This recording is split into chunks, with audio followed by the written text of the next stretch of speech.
From fantastic and beautiful to wrong and unacceptable. How on earth did a political alliance that looked so rock-solid just crumble? We're talking about Donald Trump and Italian Prime Minister Giorgia Meloni. Let's dig in and trace the fracture. You know, it wasn't that long ago that this was the story. You had Donald Trump just gushing about Giorgia Meloni, pretty much positioning her as his #1 ideological partner in Europe.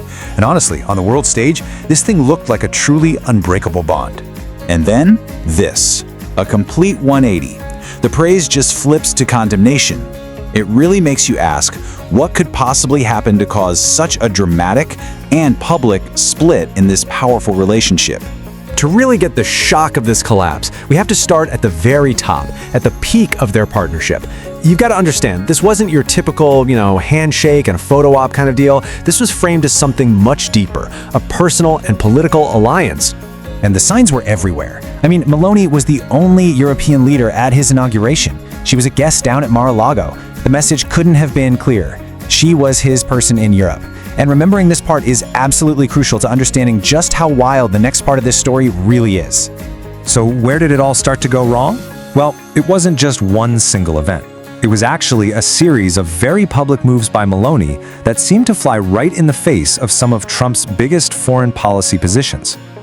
And right here, you can see the 3 big moments where things really started to go south. First up, she publicly came out against his stance on Iran. Second, in a big strategic move, she refused to let the U.S. use an Italian military base. And third, and this one was maybe the most personal, was her decision to defend the Pope against Trump's own comments. And wow, she did not hold back, calling his remarks unacceptable and publicly showing solidarity with a major global religious figure.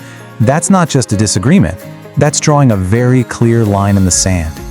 It was a direct challenge, plain and simple. Now, a direct challenge like that was probably never going to be ignored.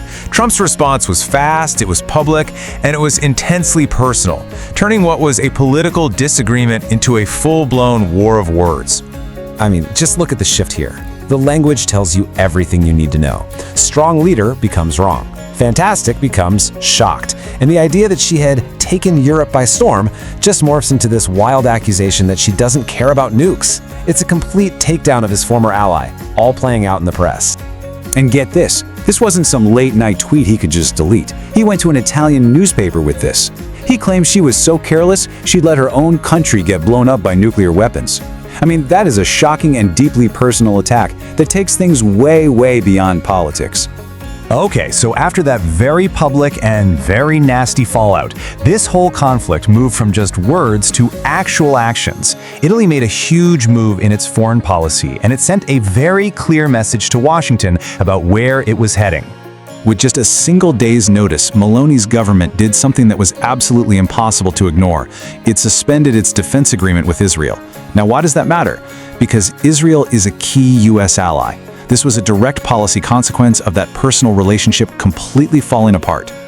And make no mistake, this wasn't just for show.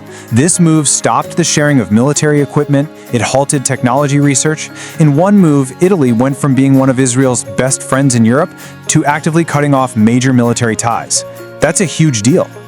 So where does all this leave us? In what feels like an incredibly short amount of time, an alliance that was hailed as a model just completely imploded. Let's just quickly walk back through the timeline of how it all went down. This timeline really puts it all into perspective, doesn't it? It starts at the absolute peak of their friendship. Then comes the split, with Meloni's divergence on those key issues. That triggers Trump's very public retaliation. And boom, that leads directly to Italy's major foreign policy pivot. It's a clear, rapid, and dramatic chain reaction. And all of this leaves us with a big, lingering question. In an age where international relations often seem to be driven by the big personalities of leaders, it really makes you wonder, just how stable can these kinds of alliances really be? When they're built so much on personal brands, are they just destined to be as volatile as the people themselves?